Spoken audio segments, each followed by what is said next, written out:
ఇదే రాజశేఖర రెడ్డి బిడ్డ ఒకప్పుడు జగన్మోహన్ రెడ్డి గారి కోసం 3200 కిలోమీటర్లు పాదయాత్ర చేసింది.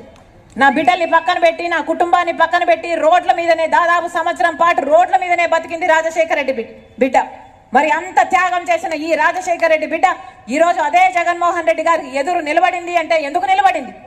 ఎందుకంటే ఇప్పుడు అవసరం ఉంది కాబట్టి, ఎందుకంటే ఇప్పుడు అన్యాయం జరుగుతుంది కాబట్టి, ఎందుకంటే అన్యాయం జరుగుతుంటే చూస్తూ ఊరుకోలేను కాబట్టి, అందుకే రాజశేఖర రెడ్డి బిడ్డ నిలబడింది.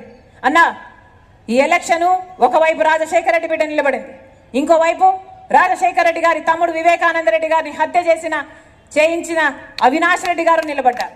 మీకు ఎంపీగా రాజశేఖర రెడ్డి బిడ్డ కావాలో, లేకపోతే వివేకానంద రెడ్డి గారిని హత్య చేయించారు అని సిబిఐ ఆరోపిస్తున్న అవినాష్ రెడ్డి గారు కావాలో మీరు తేల్చుకోవాల్సిన సమయం వచ్చింది. ఒక పక్క న్యాయం నిలబడింది, ఒక పక్క నేరం నిలబడింది, ఒక పక్క ధర్మం నిలబడింది, ఇంకో పక్క డబ్బు అధికారం నిలబడింది.